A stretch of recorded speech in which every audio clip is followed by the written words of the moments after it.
Hello everyone and welcome back. Just a little too bright for me tonight, so oh, that's too dark. Can't win. Anyway, I am Abe with MysticGenMara.com, a small town mystic from the middle of Idaho, and tonight is a re-record and re-upload. I was having internet issues and could not get my stream to load, or to hold, I should say. I could get it to start, but that's about as far as it would go. On the 22nd, so this is going up on May 23rd, and the topic of discussion, sorry, I thought I had everything ready, and I am a little unready, so just 1 second here. Dude, where'd it go? There it is. Okay, so the discussion that I was going to do, and I'm going to do it tonight, it's for Myth and Tarot.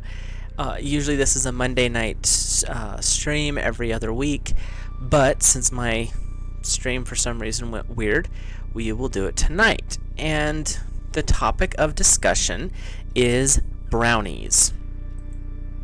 And I'm sure you've heard of these gooey, chocolatey, buttery bars. Sometimes they're in cupcake form with little frosting, chocolate, marshmallows, sometimes cookies are tossed in. And today I'm going to go over these buttery little wrong topic, wrong discussion. We are going over these brownies right here. These guys, the ugly ones. So we're going to talk about the brownies of the Fae, of the fairy family. Little creatures that try to work with humans. And so these little guys right here are the ones we're discussing tonight. Not very attractive, to say the least. And definitely not as chocolatey as, some of the other ones that were just up there. These Fae creatures are some of the rare ones that actually want to work with us as humans. And when I say rare, most of the fairies would rather leave us humans to our own devices and destruction. They really don't have a lot of interest in us, but these guys actually do. So where do they come from?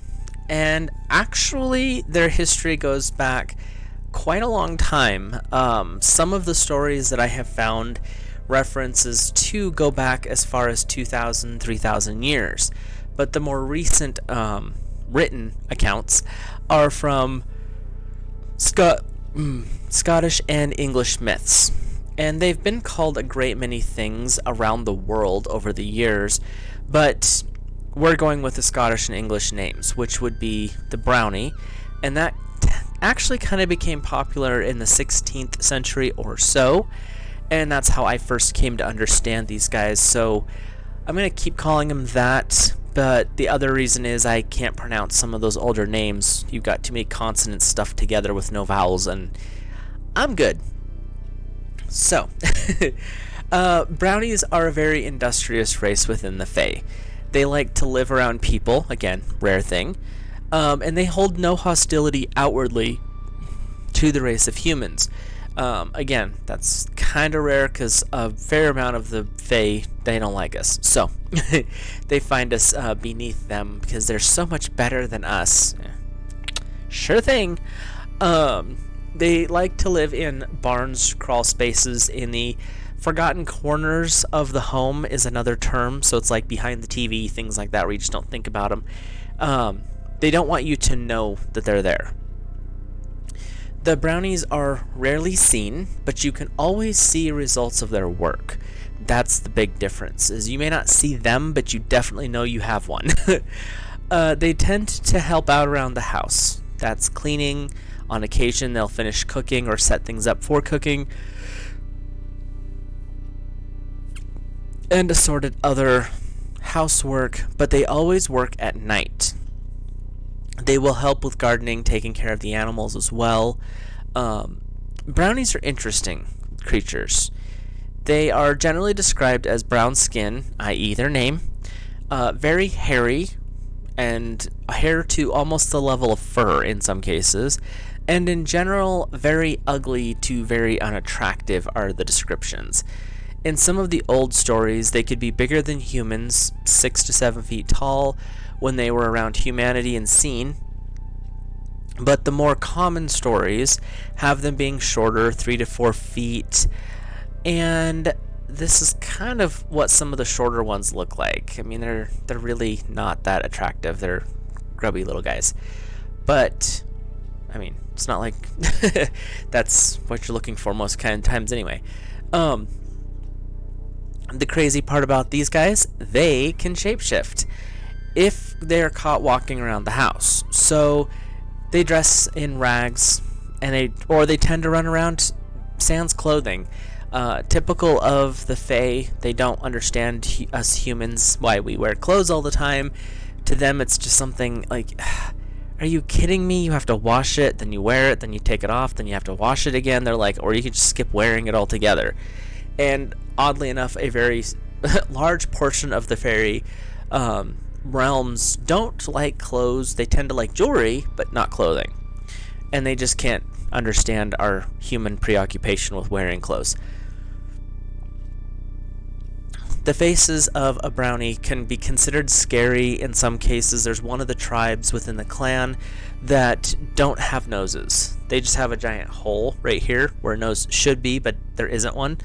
And it's just one of those things. There's different tribes within the clan, so you have that variance.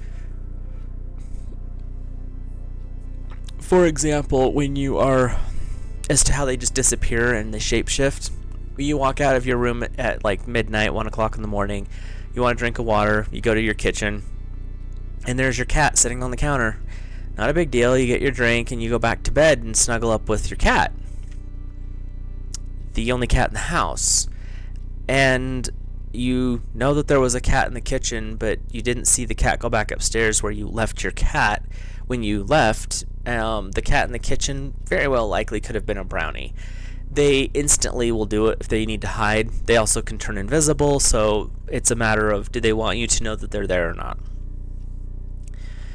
When I said that brownies have no basic hostility towards humans, that does not mean that they won't get angry with a human if the need arose. Sorry about that.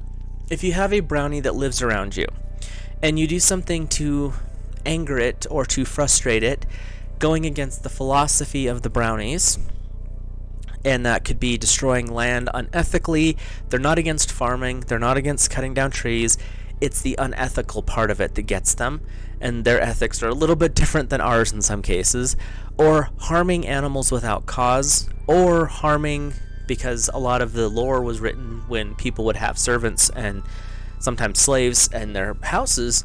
If you harmed them without cause or treated them poorly, that was another way to really get under the skin of a brownie. Not something you want to do. They are magical creatures after all. They would turn mischievous, sometimes very obnoxious. They would do things not usually harmful. On occasion it would be, but most of the time it'd be like rearranging things in the house in an obnoxious way. Pushing all the couches and chairs into the middle of the house, stacking the table on top of it, things like that where you're just like, what in the heck is going on? They would let animals out of their pens at night when you were like, oh, I closed the barn, everything's put away, everything's good. Come out the next morning, the horse is at the front door. Things like that. They would also sour milk if it was minor inconveniences, just because you did something wrong, therefore they're going to basically punish you by souring your milk, rotting your bread, things like that. One of the ways that if you were really aggressive, especially with your servants or your slaves, they would pinch, and they do this with if you were harmful to animals as well.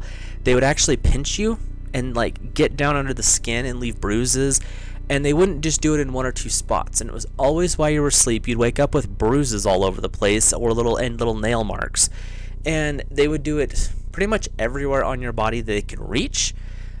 So that was like kind of the worst that they would do physically to you.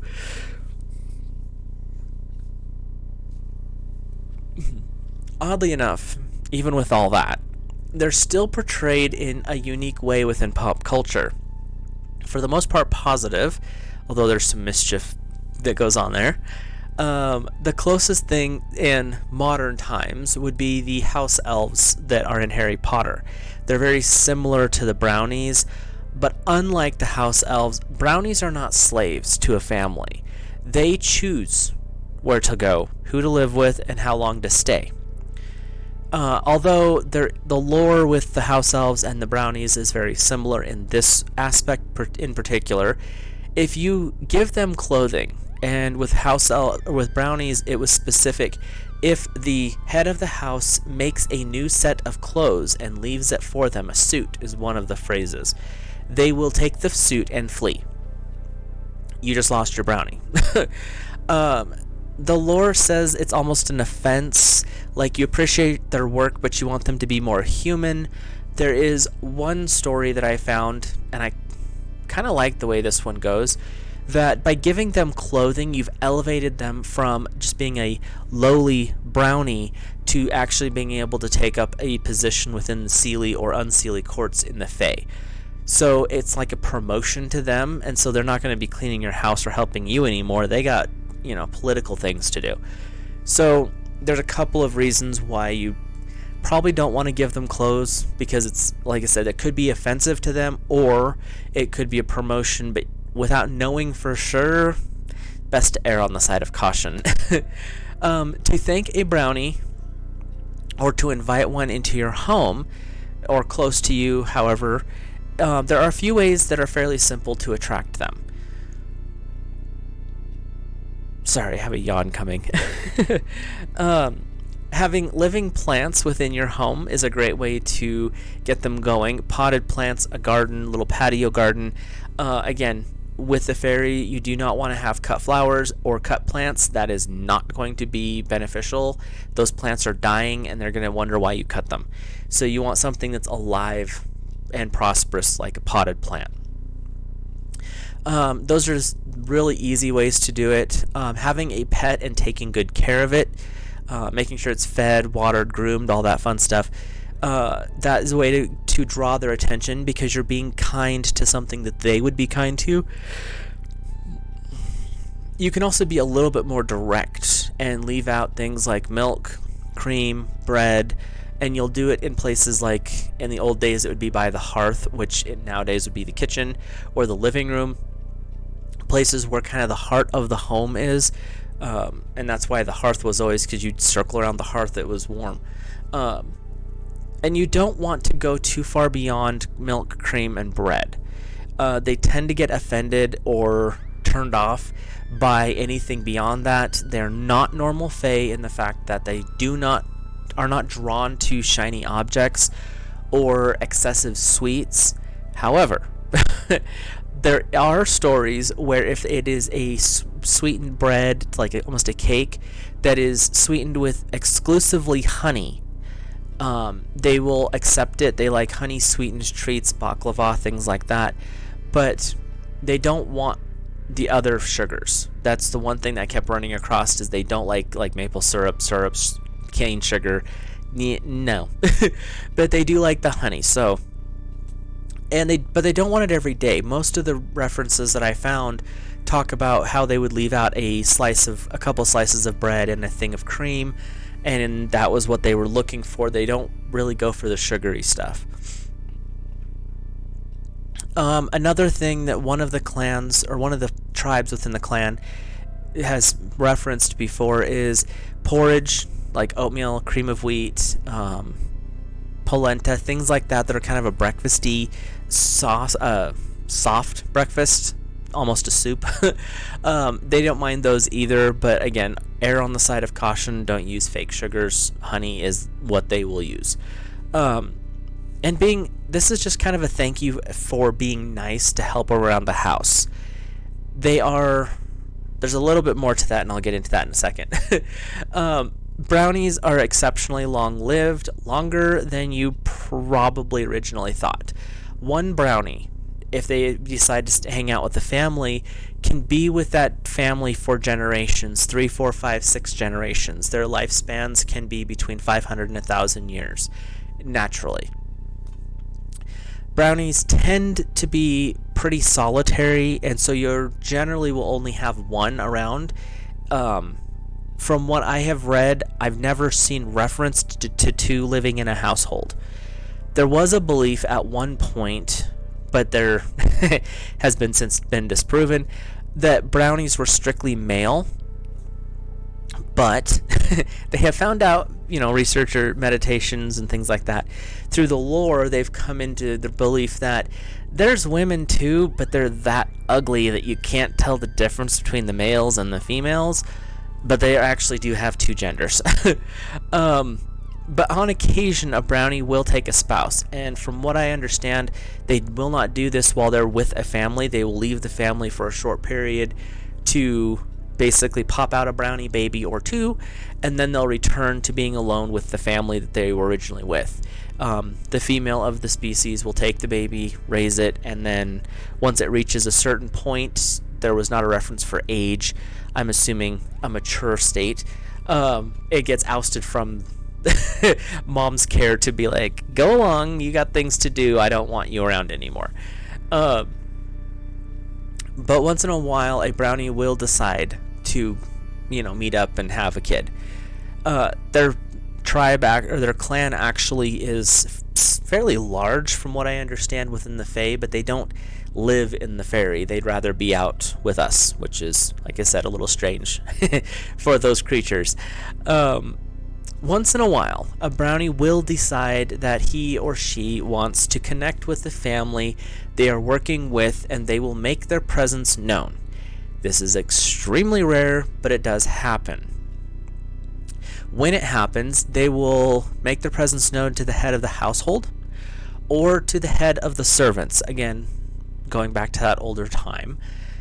Maybe if it's just a small couple, small house, they will make their presence known to the couple that owns the home, but they would also at that point give a name. This name is exclusive to that family, and they would never give them their true name because that would give them power over the brownie, so they give him like George.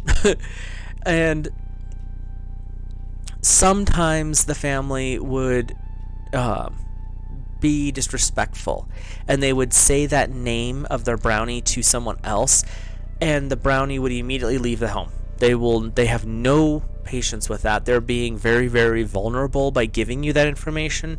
So if you did have a brownie around, all that you would be able to say is, yes, there's something here. You say anything more than that, and they're listening, they're always around, whether you can see them or not, and they don't will not be happy with you. Historically, though, it was very rare for the brownie to make that connection, although it did happen on occasion. And it was usually because it was mutually beneficial to the family in generation line, not just one generation. It was for the multiples in that family. But it was one of those, like, we live together, here's my name, leave me alone. It was a beneficial but separate arrangement type thing. There are some stories about a lord or lady of the house saying that the brownie isn't doing a good job, or that the farm work is just slacking off, they're just not up to par. Yeah, not smart. The brownie will take extreme offense to this, and in some of the older stories, the brownie will, in a huff and fury, leave the property and take, and this is from the stories, take the prosperity of the house and family with them. So they magically strip all of the prosperity and all of the magic from the house, and it's all gone. Lore has it that once they take this prosperity, the family will go from being whatever level they were, middle class, upper class, extreme wealth, to nothing, and they will be unlucky in financial situations and probably relationships, because the prosperity went together in a lot of those places, in a lot of those areas, for generations. 3 to 7 generations where they're just barely scraping by, they have hardships, divorce, all of that. Offending a brownie was a pretty big deal. There are extreme cases, and these cases, I will have to say, just because of where they came from, tend to have very Christian myth overtones tied to them. The old myths don't talk about this so much as the more Christian myths do. And they say the stories state that brownies are demons or some kind of evil spirit that attaches itself to the family to give them gifts, kind of like in exchange for their souls when they die. It's weird. The reality is, and this is my own research, my own interactions with the Fae, brownies in particular are earth elemental fairies in the land of the Fae.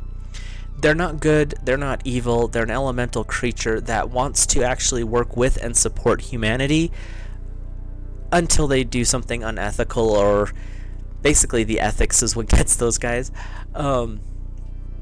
There was a couple of different stories about them from other cultures.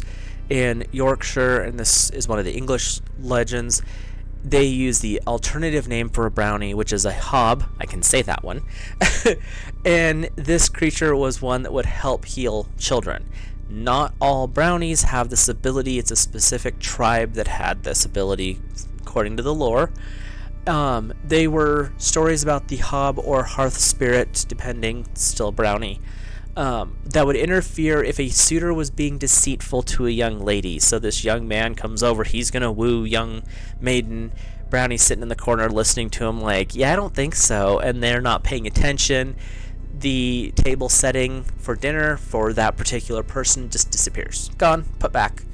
And it'll happen so quickly and so silently that they're like, wait, where'd your table setting go? Your plate, your silverware, whatever. Those are some of the minor things. They would untie their shoes if they were wearing shoes. They would hide their boots if they took boots off at the door. Just things like that that were kind of frustrating. But the other one is if the brownie, the hob, or the hearth spirit, whatever term you want to use there, really felt that this person was being deceitful and manipulative, they would actually slam the door in the person's face. Even though the door had been opened, come on in, they will slam that door back in their face. So they actually do take care of their families when they choose to live amongst the human, and they will do a lot to support that family and that connection. The big thing with the brownies, with all creatures within the Fae, is you cannot lie to a fairy creature. Don't even try.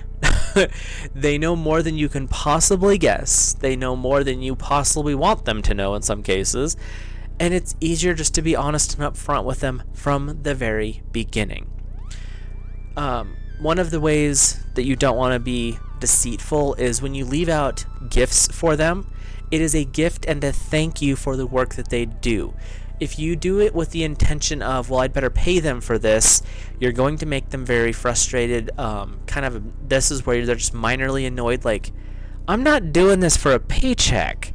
And that's when you get the minor inconveniences of, like, your house gets rearranged, your milk goes sour, things like that. They'll do that over the course of, sometimes one night, sometimes several, and then they're going to bounce, and they're just not going to come back. That's where that honesty thing comes in. When you work with the Fae, any of them, I don't really care which one, you always want to be very upfront and very truthful, because they're gonna know, and then you have to deal with the consequences of those decisions. So, and with some of the questions with this one, I'm very careful that I would ask, just because knowing these little guys tend to get a little grumpy. The only thing that I'm going to ask on this one, and you don't have to answer if you don't want to, but do you have one, or do you know of someone who has a brownie? Just from being around the experience of it, because it is a unique experience to say the least. I've only interacted personally with one, and that was when I was trying to understand more about the fairy. They were one of my first guides, just because they wanted to introduce themselves, which was awesome. Not a name, but a title of the creature. That's how I know that the clan itself is massive, but individual tribes have different abilities, different looks, things like that. And that's from my experience Your experience may be completely different. The other one is, would you want to have a brownie running around your house? Like I said, they can be very beneficial in what they do. Taking care of, milking the animals, gathering eggs, so you just wake up in the morning, your eggs are in a basket by the door. There is one story I read, and this one kind of made me laugh, and this is where you just leave out the thank you to them. There was a maid that, sorry, I'm shuffling cards. There was a maid that left the milk, or the cream in the churn, the butter churn, and left it sitting next to the hearth. Obviously it wasn't going. And then left a small dish of cream next to the butter churn. And then she was so fatigued she went to bed. Well, she left the cream there as a thank you for the brownie. She got up in the morning, the little dish of cream was empty, and her butter had been churned silently in the night. Perfectly churned butter. She had to salt it and mold it, and that was all that was left to do. So the old stories with these guys were pretty interesting because they did believe fully that these creatures were there. Now, what do you think? Do you think some of that could be real? Do you think some of that's just complete fairy tales? It's really the truth in a lot of the creatures that I talk about on here with myth and tarot.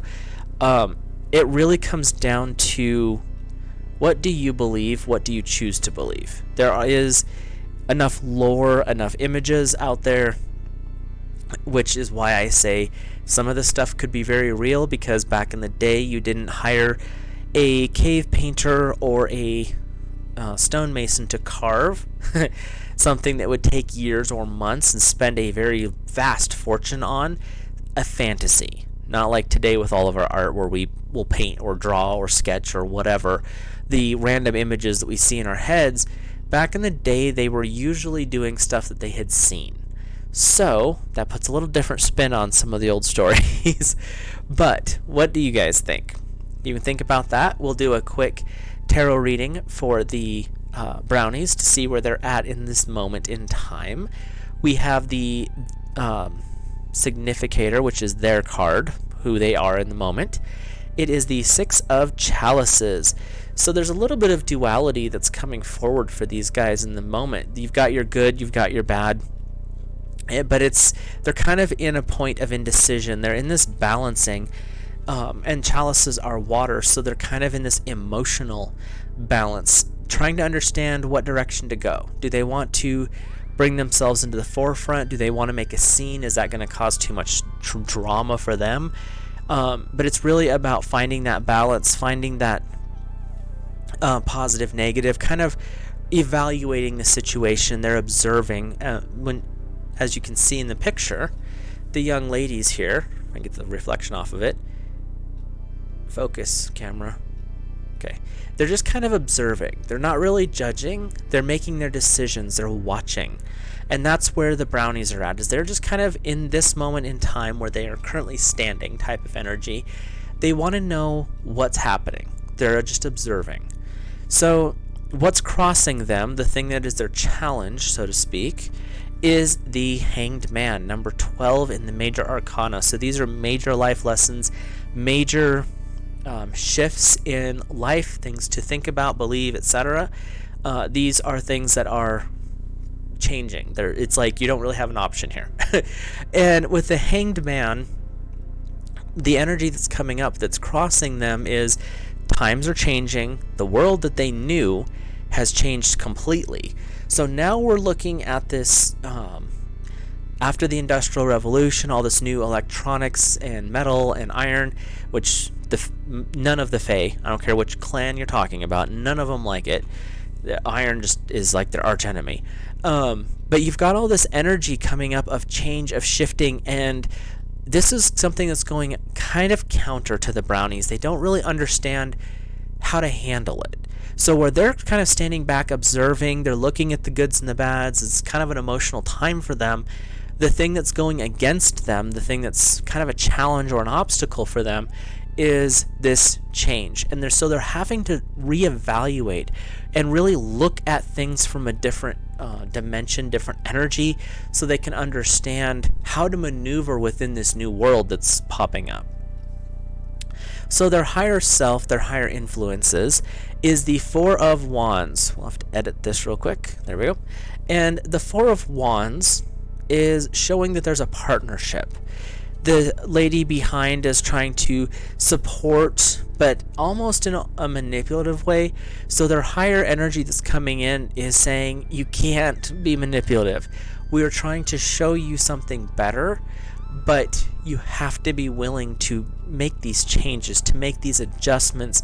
So their higher self is really saying, yes, their change is here. The Hanged Man is crossing you. This is an obstacle. You really have to look at this from a different perspective. But the Four of Wands, which is a little bit of a passionate fire energy here, is saying, yes, this could be very intense. The emotions are high. Your passions, your urges to be helpful need to be steered in the right direction. And that's where you have the little bit of guidance that needs to come forward. So they're needing some guidance in this situation. So their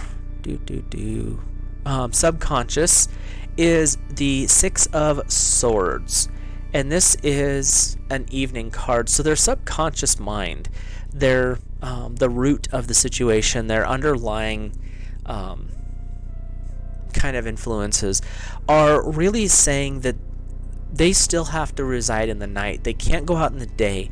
They're being drawn into the more mysterious. So even though their higher self is saying, things are changing, you really don't have an option if you want to continue to exist working with the humans, their subconscious mind is saying, you can still play in the shadows, you just have to adjust how you respond.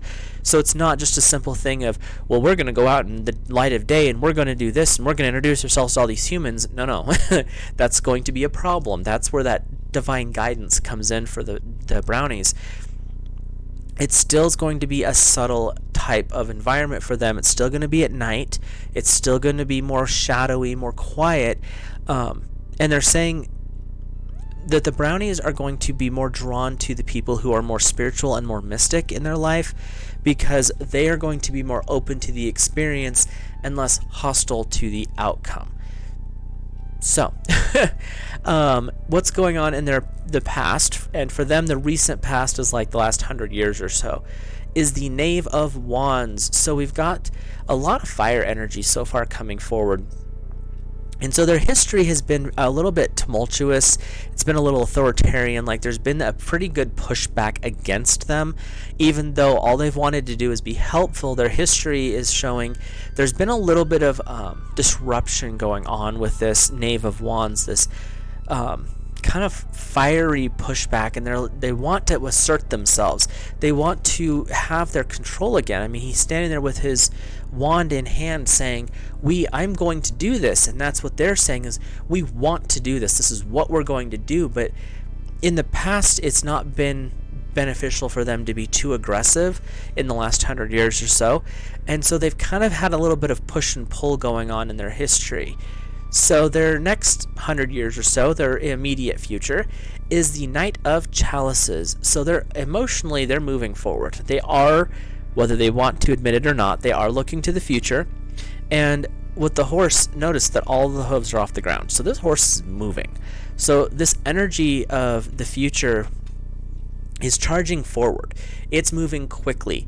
They're having to observe, try to catch up, deal with this whole, oh no, life is changing, but they aren't going to be able to take a lot of time to do it because it's pushing them forward at a pretty rapid clip. So that's some of their struggles in the future. It could be a little emotional, being Chalice's water energy. That's kind of going with that more get with the program, go with the flow, or it could cause a little bit of emotional trauma for them. So their attitude, this is kind of their thought patterns, what's going on overall for them. And it's the things that are influencing them. It's the Nine of Wands. Sorry, we'll have to edit that picture real quick. And the Nine of Wands is saying that there is a cycle that is about to complete. So their attitude about what's going on is they're starting to come to grips. they're coming to terms with this fiery change. They've reined in some of their more aggressive passions of wanting to push back and fight. There is some things moving. There are some things moving for them.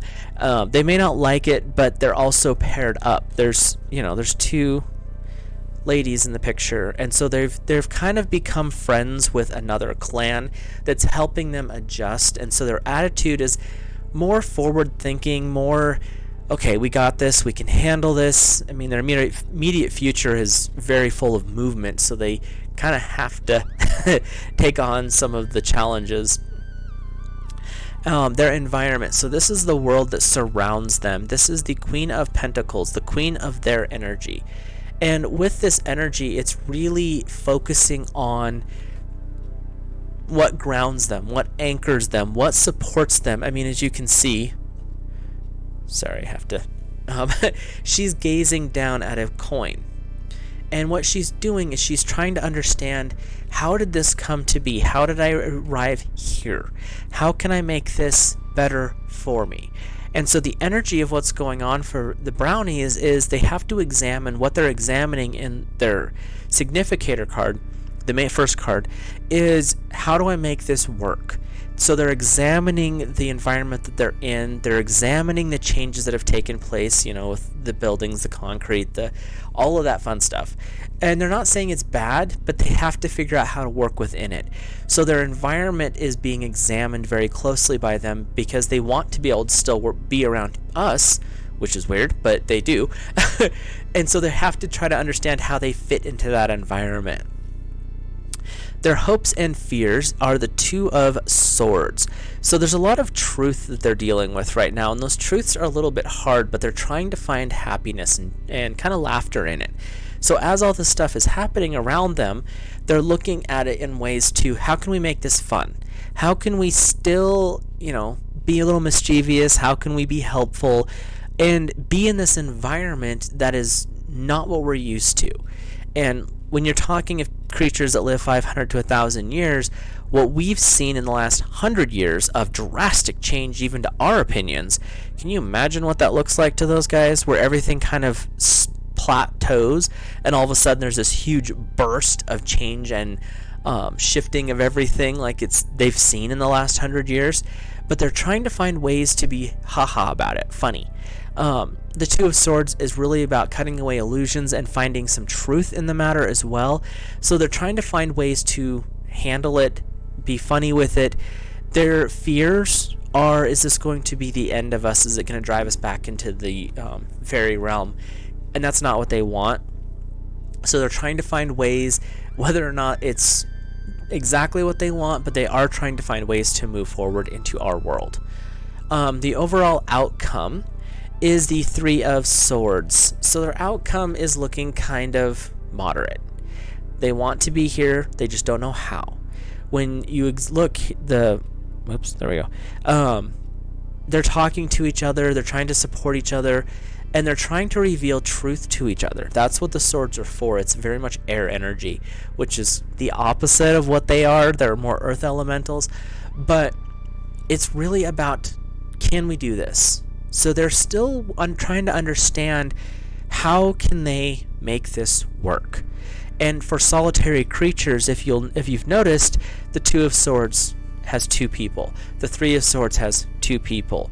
The Four of Wands has two people. The Six of Chalices has two people. So they're coming together to understand this world that is happening.